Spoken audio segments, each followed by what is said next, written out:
Riddle me this. So you're watching a thriller, and its mystery isn't much of a mystery. Is the thriller still good?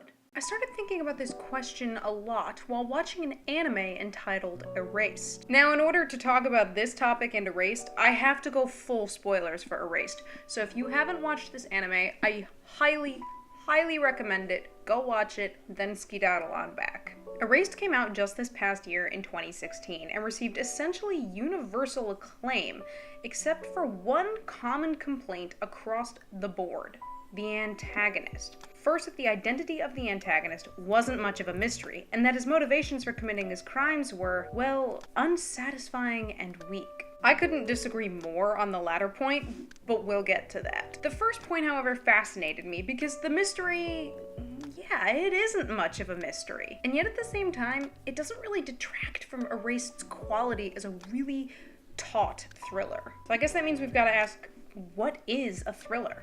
Well, from a dictionary perspective, a thriller is defined as a very broad genre of fiction that's characterized by the moods it elicits, especially heightened feelings of suspense, anticipation, and anxiety, by emphasizing danger faced by the protagonist as they are set against a problem. It's that danger, usually presented as a threat of violence, that means many thrillers are also mysteries. At their heart, thrillers are character stories, because a threat of violence and sense of danger is irrelevant if we, as an audience, don't care about those under threat. Some of my favorite thrillers are so, not necessarily because of the whodunit, but because of the who that is in danger, i.e. the protagonist. And yes, I also like to know about the antagonist, but I usually like to know more about their motivations than I want to know about their identity. And this is where Erased is very smart. It presents several main players, but a primary protagonist who's under threat of violence twofold.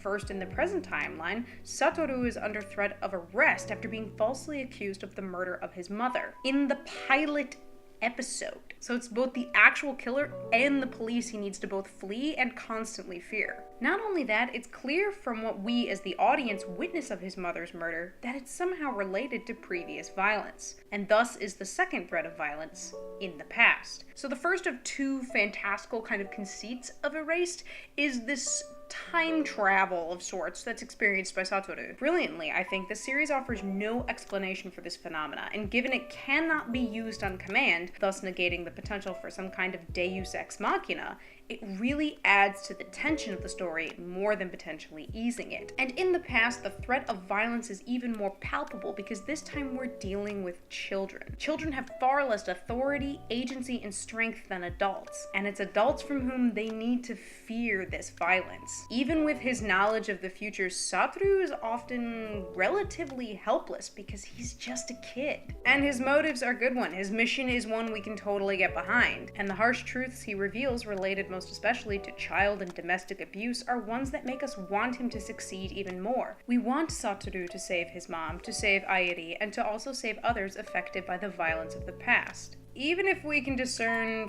fairly easily who's the main threat. The show makes it quite clear that our killer and therefore ultimate antagonist is an adult male. And there's not a lot of them in this series, and even less who get significant screen time. So when Satoru's homeroom teacher Yashiro is revealed to be the killer, I was literally just like, oh my fucking god, I called it. I called it back in like episode 2.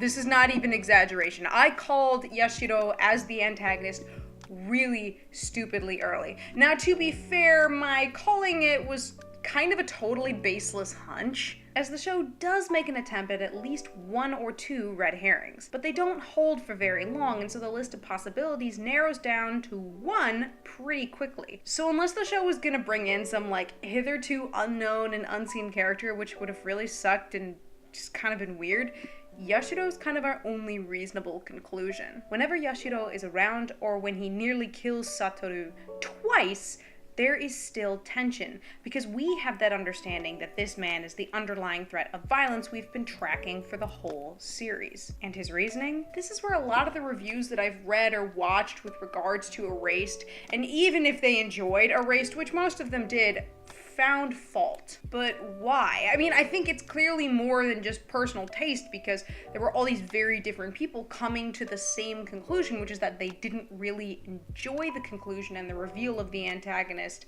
and his motivations. And yet, honestly, I cannot disagree more with anybody who labels Yashiro's motivations as underwhelming, unsatisfying, and weak. I mean, they're certainly not what I expected to a degree, but I'd argue that with regards to the antagonist, Erased was always much more about the why, more so than the whodunit.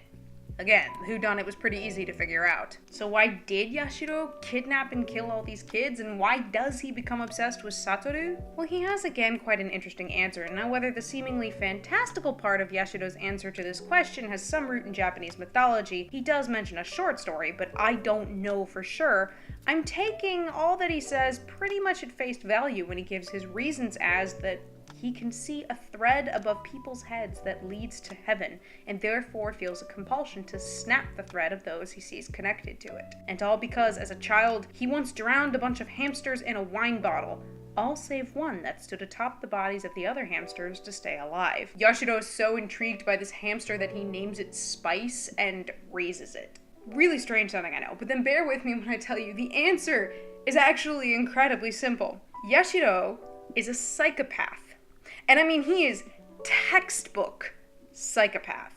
All the way down to being highly meticulous in the execution of his crimes, even guaranteeing that other people are convicted for them. Take away their spider's thread to heaven element, and Yashiro's explaining that he's fascinated by those who fight to survive, i.e. struggle, and who he can, therefore, further relish in killing, manipulating all the elements of this metaphorical chessboard so that he wins. It's all about power and control. Even with the thread commentary, I'm just gonna call that delusional rationalization of his compulsions, which are the one element where he lacks true control because he feels a compulsion to kill, therefore has to go through all the elements of compulsion feeling like he's in control, and yet he feels out of control all over again. It's actually pretty common, and most of the danger and violence of Erased is sadly common. Child abuse, domestic abuse, bullying, these are all things that happen anywhere at any time. And as for Yashiro's obsession with Satoru, remember the hamster. Satoru didn't die. So Yashiro then kind of looks at Satoru like some kind of pet. This other thing over which he still has power and control. And yet not quite. Satoru, you see, disrupted Yashiro's ability to fulfill his urge, this hole he describes having in his heart, in the past. Not only did Satoru protect Yashiro's 3 initial victims, but Satoru didn't even die when Yashiro tried to kill him. As a result, Yashiro's obsession with Satoru is a kind of twisted symbiotic relationship, wholly codependent on Yashiro's side, something that Satoru fully recognizes. It's like Satoru even tells him in the show's climax. "'Cause right now, I'm the only one who knows you. The real you." Satoru is playing on Yashiro's urges and compulsions, while at the same time taking away the one thing that really gives him power, his anonymity. Satoru essentially says, "I see you," and this is what cracks Yashiro, because with that, Yashiro is no longer some kind of god of life and death snipping metaphorical strings. He is but a man. How is that not satisfying? How is that weak? It's fucking amazing! And everything with the way the scene is carried out is brilliant. From the pacing, the shot choices, the animation, the dialogue. It was truly satisfying and a taut conclusion to Erased's thrilling story. So in the end, does a thriller really need a good mystery? Well, it varies thriller to thriller, but I'd argue in the case of Erased, no. If your characters are good, then knowing something they don't long before they do can still result in tension. And oftentimes the whodunit isn't nearly as interesting as the why, or even just the players in the game. Thanks for watching me ramble today. If you'd like to see more from me, go ahead and click that button with my face on it. It'll take you to my channel where I ramble about a whole lot of different things. Got some thoughts of your own? Go ahead and leave them down in the comments. And make sure that if you want to see more ramblings from me, you click that little subscribe button. That's it for me today, you guys, so until next time, cheers.